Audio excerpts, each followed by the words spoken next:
Hi everybody, I'm Nicolai Tangen, the CEO of the Norwegian Sovereign Wealth Fund, and today we have a very, very special guest. Lars Strannegård is a Dean of Stockholm School of Economics, which is one of the finest business schools in Europe. And Lars, you have revolutionized the Stockholm School of Economics, and we are going to talk about that today. So warm welcome. Thanks so much. Great to be here.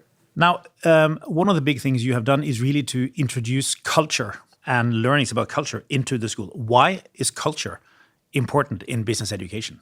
Because it's when we say culture, we mean arts, we mean literature, and also music.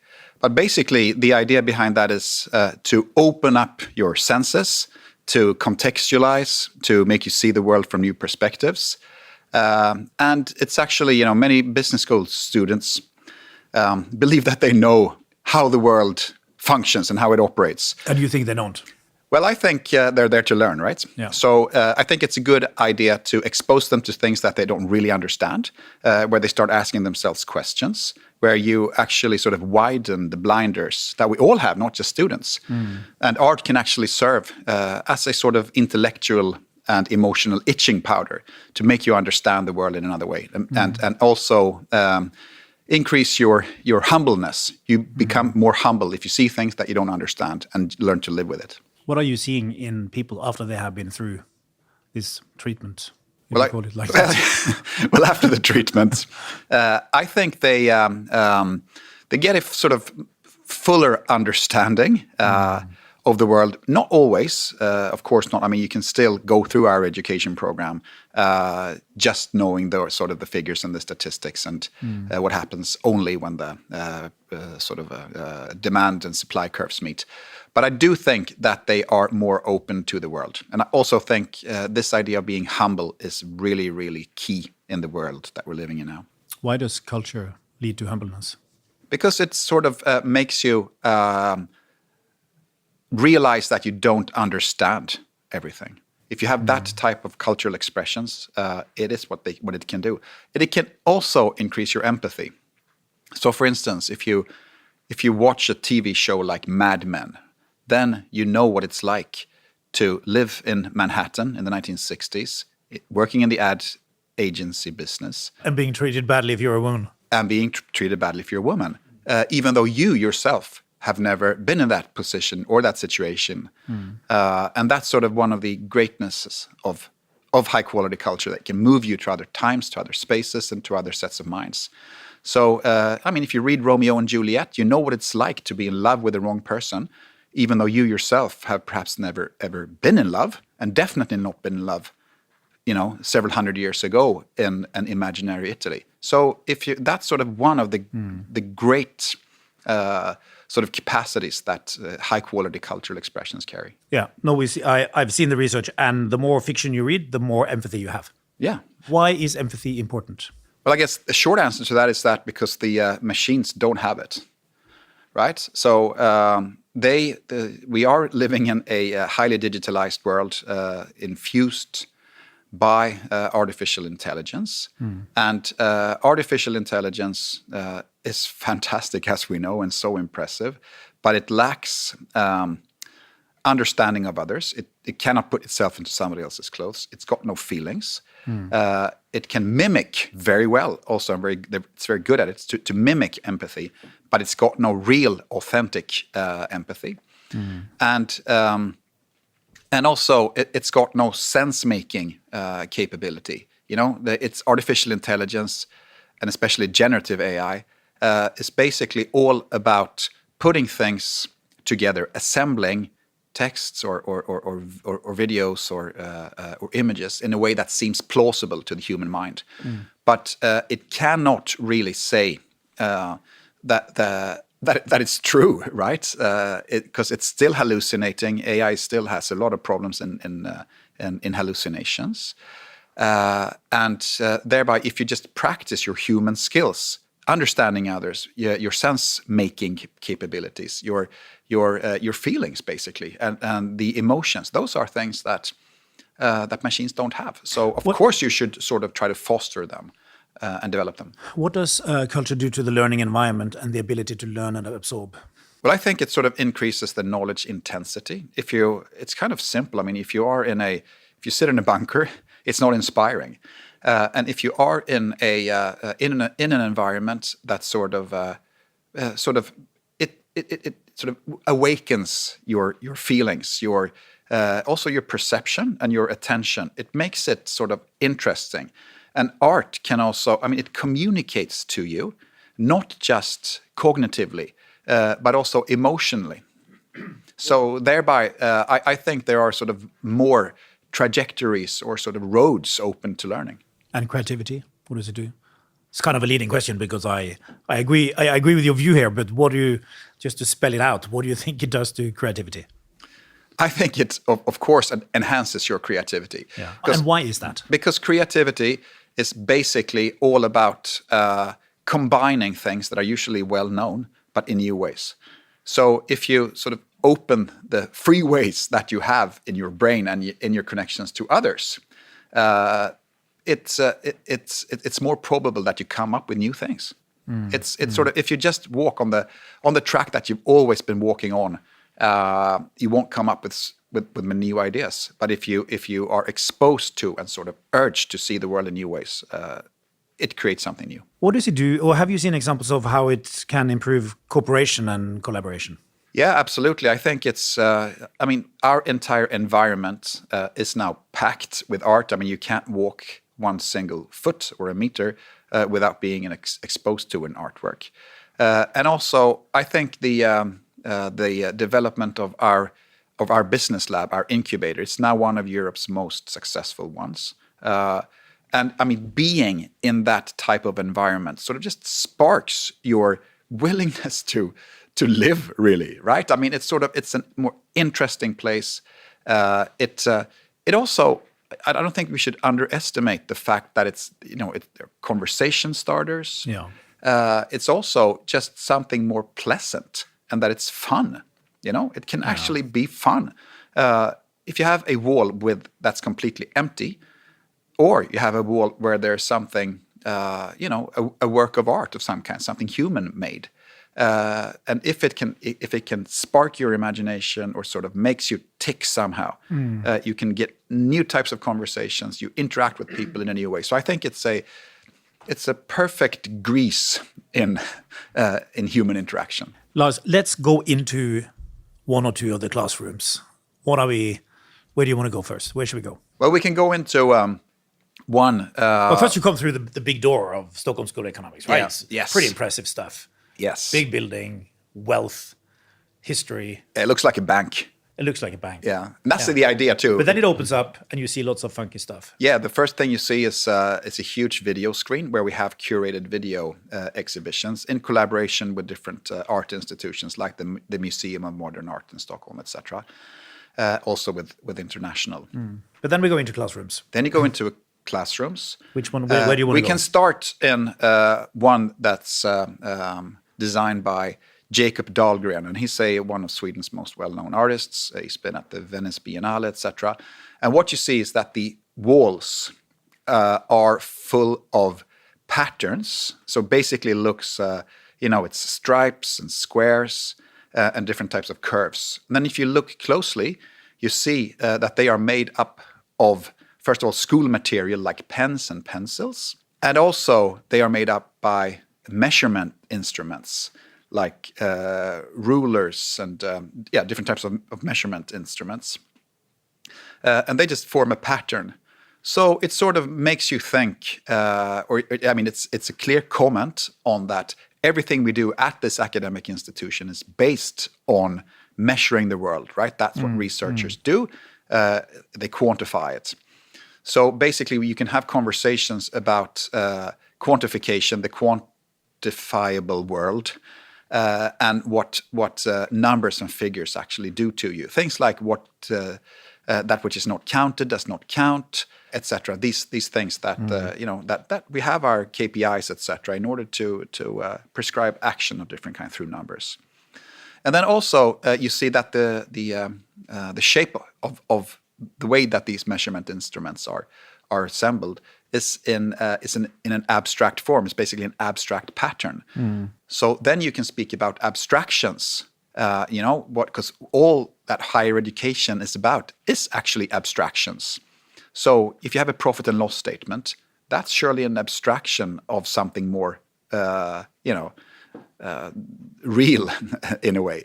So using theories, using models, understanding the world from another perspective is all about abstractions. And then you can speak about the connection between measuring and abstractions, and then trying to understand what abstract thinking is all about. And just sort of reflecting on the very idea of the abstract is something that a higher education institution definitely should do, I think. Yeah, absolutely. Well, I mean, annual report is an abstraction of a company's finances, for instance. Yeah, exactly. So abstraction, I mean, it's basically about getting as much information as possible into some other shape and form, right? So it should be, if you take an annual report, the idea is to show so much as you can of a company in a few pages, in a few tables, in a few images. In German, or in German language, you split between Ausbildung and Bildung. Yeah. I'm not sure we have a good word for it in the Scandinavian language. Yeah, we do actually. In Scandinavian, we have utbildning and bildning, but English does not have it. Right. And you basically educate the leaders of tomorrow. Why is it important for future leaders to have Bildung? Well, Bildung, one definition of that, it's Bildung is that which is left after you've forgotten what you've learned. Yeah. So that means that what you've forgotten, what you've learned. I mean, we all do that. We forget lots of things, right? What years things happened, etc. But what's left is an approach to the world and a stance to the world and a way that you approach it. So it's sort of a position more than a goal. So, and the stuff that you are doing, how does that make Bildung better?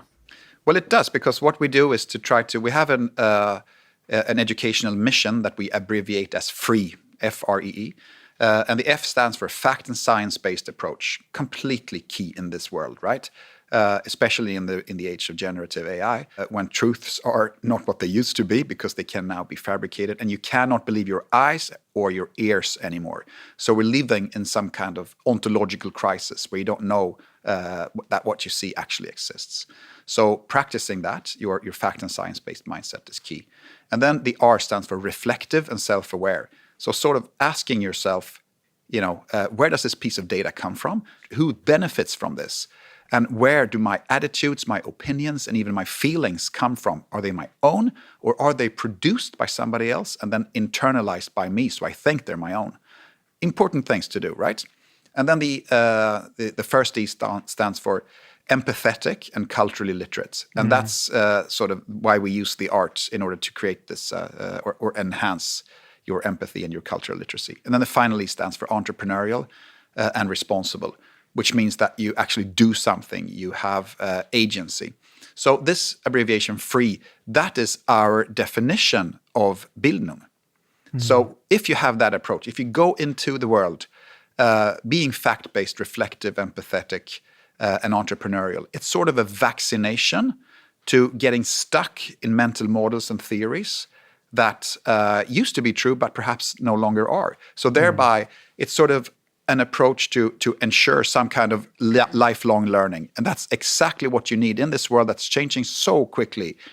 And everything you thought was true just a week or two ago has proven not to be. So you have to be able to shift your mindset to not sort of get stuck in the models that you used to operate by. What are the challenges with you in a way educating a very elite group of people? I mean, this is in a way going to make them even more elite and even less in touch with the rest of the world, one could argue. One could argue that, and then you could say that's completely wrong, because they're not going to be out of tune with the rest of the world. It's actually a way of making them understand the world much better. For instance, empathy is one of those ideas. And I mean, saying that future decision makers should not have that type of mindset, that's really to sort of give in. If you're in to education, and if you're educating the future leaders and decision makers, you of course, you have to be ambitious. You have to make them understand the world even more and turn them into much more of human beings. Because if you don't, they won't be able to actually do the job that they have to do, because they have responsibility to make the world better, to sort of at least, our ambition is that they should leave a better world behind than the ones that they found. Can you measure the results of this? I mean, it's not like you have a scale on empathy that you can measure people. It takes a long time to see whether they're more successful leaders and so on. Is there any way you can measure that? Do you have like a engagement survey, happiness survey? Yes, we do. I think it's really hard, and also especially when you're into cultural expressions, because it's sort of hard to sort of measure how much empathy and how much learning did you get from going to the Louvre and see the Mona Lisa? How many kilos of empathy did you gain from that? Right? It's hard, but we can do it through different types of surveys, a lot of self-appreciation on how much more free are you actually. That's one way of doing it, but it doesn't really do the job. But we more use proxies in a way to say that, okay, so our school has never been more selective than it is now. Our students get the jobs that they want, and they get it really, really quickly. The faculty members who apply to our job openings are more than ever. The number of corporations that sponsor us has increased too. So basically all our KPIs are increasing. And thereby, I mean, I'm at an academic institution, so you shouldn't confuse correlation with causality. But we do know that it's a lot of correlation. Since we started with all this, all the KPIs are pointing in the right direction, but we can't really show and prove the causality. Well, I have to say, if I were young again, I would have applied. Great, but we have executive education. That's very good to hear. That's very good to hear. No, it's super appealing. You come in there and it's just so vibrant and beautiful and stimulating and cool and fun. It's actually fun because we've been named in the Financial Times. They write about us as if we're an art institution. Yeah. In the national press, we're considered to be one of the most, or actually the most interesting art institution in the country, which is, it's a bit over the top, I guess, to say that, but it's fun. Any other school copying you? I think, lots of schools have art, but very few have integrated it to the extent that we have. Very few have classrooms that are art installations in their own right. How can you afford it? We get donations. We constantly need that, and I think that's part of the model too. We want to engage, people who believe in this, in the knowledge form actually, and who understand the importance of art. And what's also interesting, that basically all our big donations have always started with art. So we say for fun sometimes, it all starts with art. Changing tack a bit here. What are the qualities needed by tomorrow's leaders? Well, I think they are exactly three. Being fact-based, being reflective, being self-aware, being empathetic and culturally literate. And has this changed? Well, yes, I definitely think so. In the old days, you studied, and then the type of knowledge that you had served, your what you wanted to do quite well. It doesn't anymore, because you really have to be able to shift perspective constantly seek for new facts, constantly reflect, and constantly try to put yourself into somebody else's clothes. I think that's it's always been important, but it's even more important now because it's the situation in the world is changing so drastically and so quickly. Are there other disciplines that you need to integrate into this? Why don't you study? Why don't they have to study psychology? I think that would be great too, and we do have that. A lot of our organizational theory courses are, you got social psychology, etc. into that, and then of course, you can't study everything either, right? Well, you say that, but... Yeah.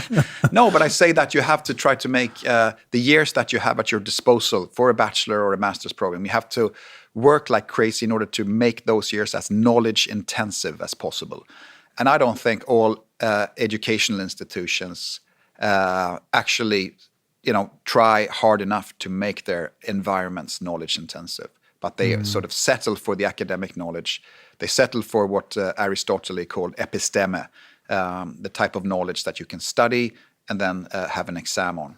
Where do languages come into play here? We are now discussing to sort of reintroduce languages. It's especially if you're a European business school. We used to have much more focus. I mean, in the old days when the school started, it was German, then it was Russian, and then we have English and German and Spanish, etc. But now English or broken English has become the lingua franca of the world. Yeah.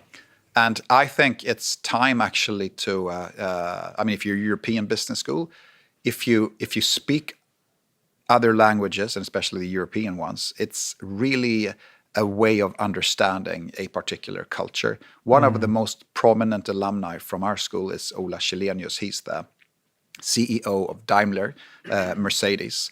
And his German is absolutely perfect. He would never have gotten that job, I mean, in the German automotive industry, if he didn't speak German. So it's a way of opening your career possibilities, that for one thing. But even more than that, it's a way of understanding culture, understanding history, and sort of understanding why a particular culture and country looks the way it does and how it actually operates. There is no real sort of true understanding of a culture if you don't speak that language. Do you think this is also necessary for Europe to fight back against the rest of the world? I do think so, yes. I think it's fight back is one way of phrasing it, but also sort of collaborating even more within Europe, I think. And why do we need more cooperation within Europe?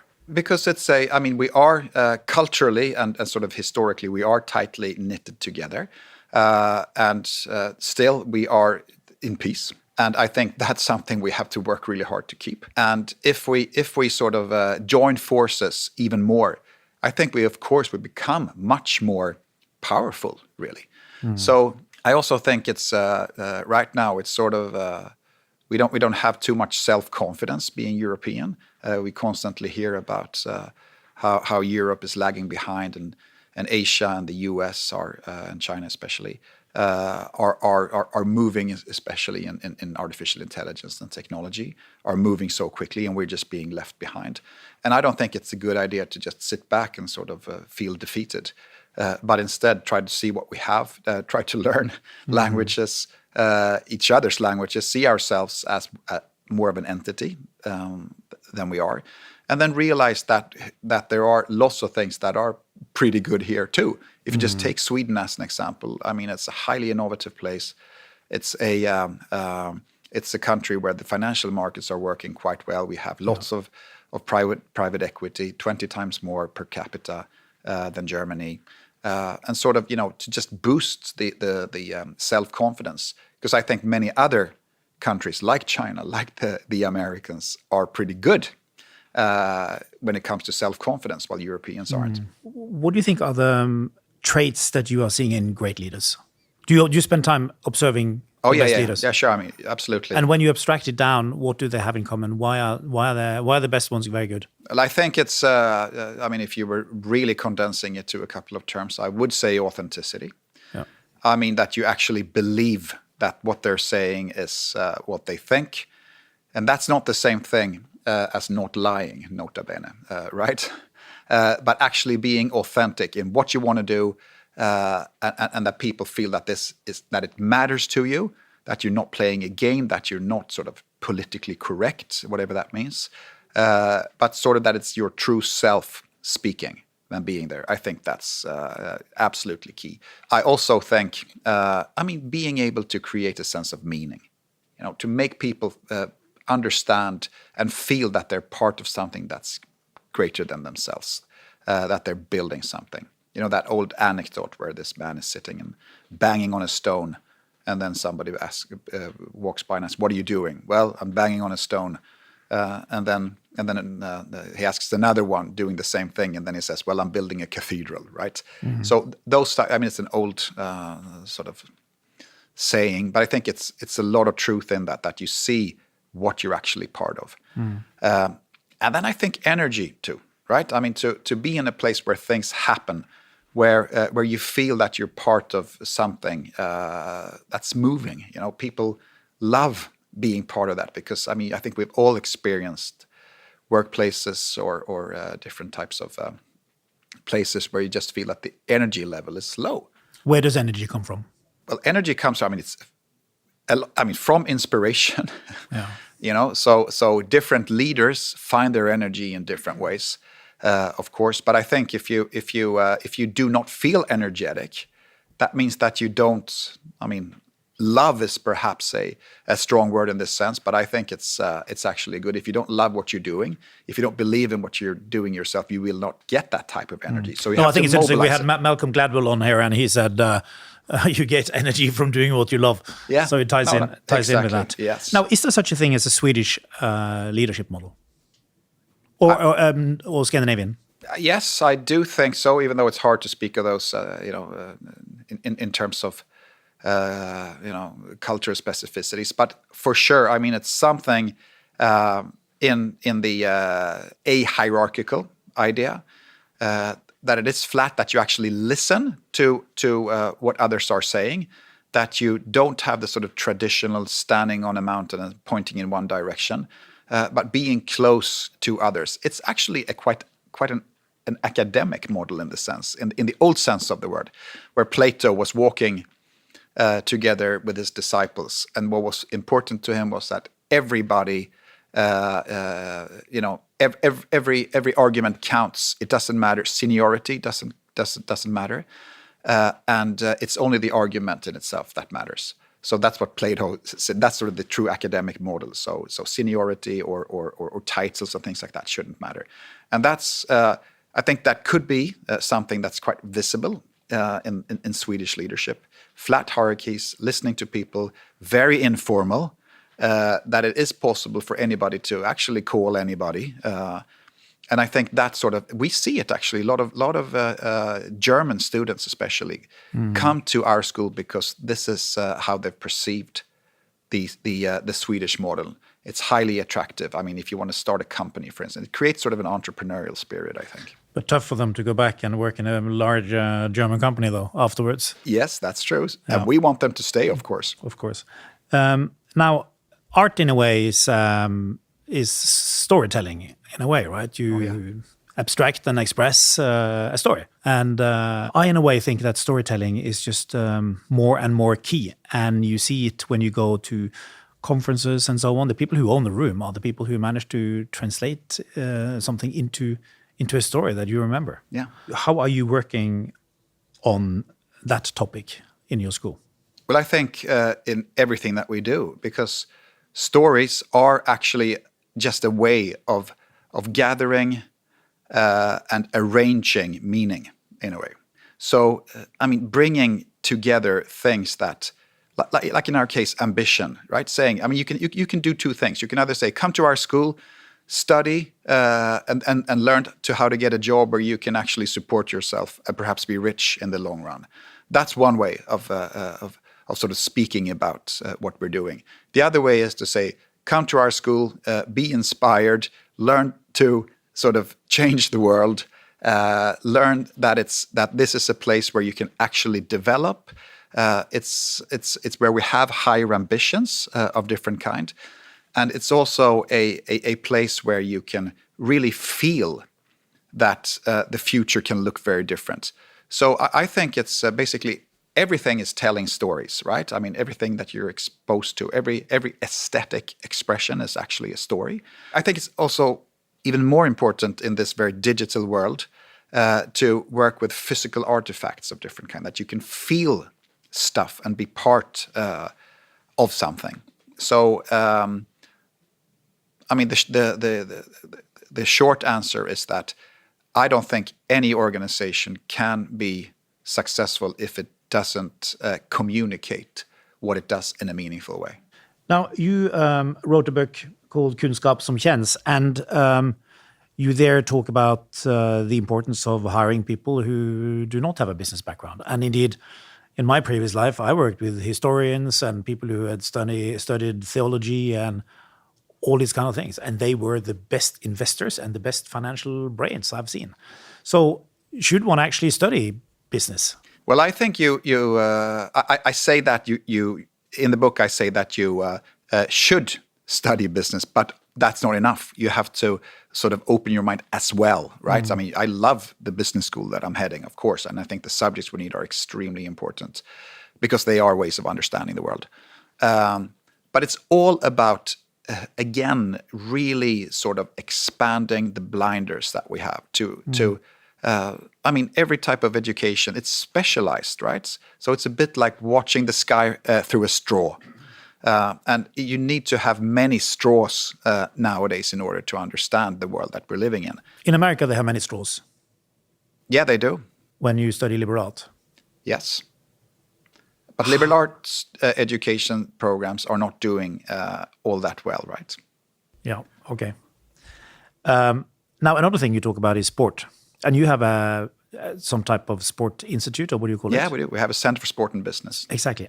With which we cooperate as, Norges Bank Investment Management. We are doing some fantastic projects together with them. Very, very exciting in terms of sports psychology and how we build resilience and grit and the ability to cope with, tough times. Now, just where does sport come into education and business for you? Well, I think it's basically a good education program or institution recognizes that education is not just about the mind, but it's about mind, body, and soul. So it's sort of three things going on at the same time. And also the fact that machines, they do not have any bodies. They're lousy at sports. I mean, ChatGPT, you will beat it on the racetrack anytime, right? So it says it doesn't have bodies, but humans do. And actually developing your bodily functions in a way is something that's really important. I mean, we know, your cognitive skills develop quite a bit through physical exercise, right? It's a connection. And of course, all these things that are about the human body that you were describing, the sports psychology, etc. All these things actually matter because human beings consist of flesh and blood, and they have a mind which is remarkable, and also sort of an interest in things that are beyond science too, and in a way, poetry, art, religion, etc. Right? So these are things just viewing the human being for everything that it is. I think that's what an educational institution should do. Great schools do that. I mean, you couldn't imagine Oxford or Cambridge without the rowing, or some of the U.S. universities without their teams and their. And what can business leaders learn from great athletes?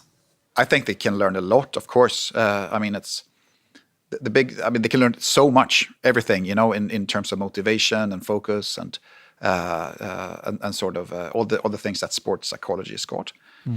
There's a huge difference, though. It's that it's more clear usually in sports what the goal is, exactly what it is that you are to do, right? I mean, if you know that you are to jump, and over this bar that's right here. So it's very, the mission is very clear. It's not as clear being a business leader because things can change quite a bit. Yeah. Talking about change, AI. How will AI change education? Or already? How does it already change it? It already has, I mean, in every way. But fundamentally, we know that cognitively, the artificial intelligence actually outperforms us quite a bit. And so it really changes. And all over the world, university or educators are now trying to understand and think hard about how do we actually secure learning. Can we do the same type of tests that we used to do? Can we do Can we do take-home exams? Do we need to pull out the plug and not let them use their computers? Should we only do handwriting? Should we only do oral exams, etc.? But it's kind of futile, all this, because fundamentally, generative AI and AI is here to stay. Our students don't even use Google anymore, right? They use generative AI. Yeah. I think it poses much more fundamental questions that are about knowledge in itself. So what is the university to do when it's got a student for 3 years or sometimes even 5 years? What should you learn? What's the purpose of it all?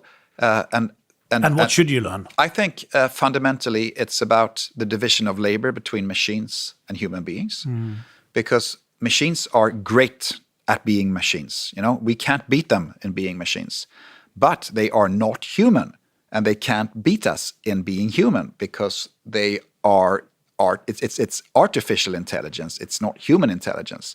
So I think educational institutions should really help students to develop their human intelligence. And in that is, of course, included to understand how AI operates and be sort of able to interact with AI, but then also developing your human skills. So developing your empathy, developing your sense-making, your understanding of the world, your contextualization capabilities, your language skills, all these things that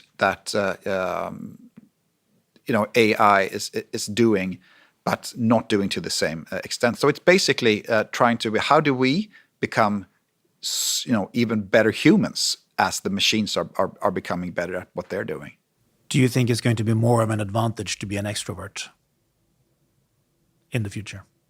Do you think the nerds will be eaten by AI? I don't ever think that anything will eat anything else, first of all. I think that's sort of a view of the world where, one thing sort of completely wipes out something else. I think it's always a matter of layering, things are being put on top of each other.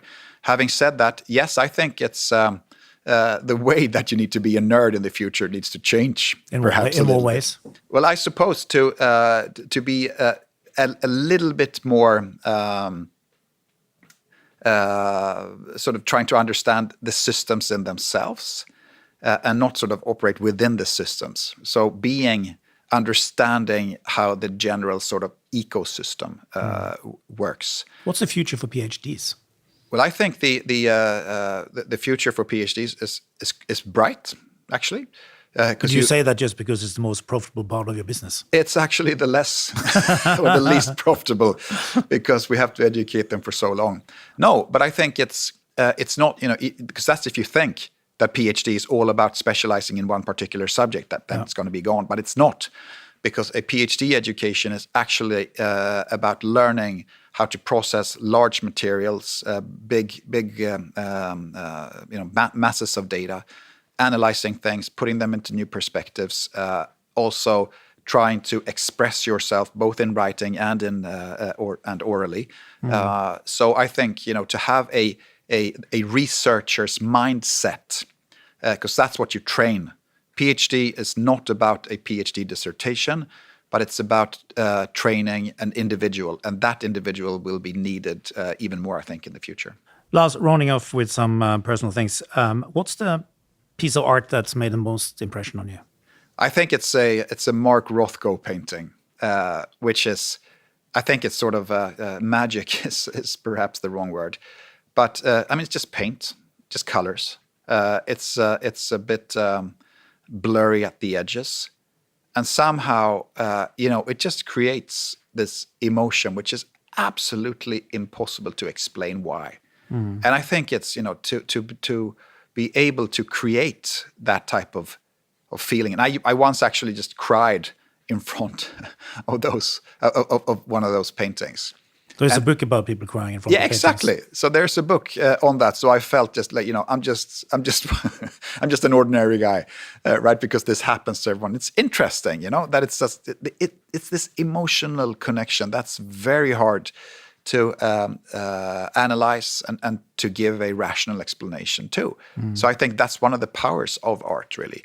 And I think it's, if you watch good films, just going into a cinema when the lights go down and you're just being pushed or rather pulled into this world that you haven't been in, or reading a book. What do you read?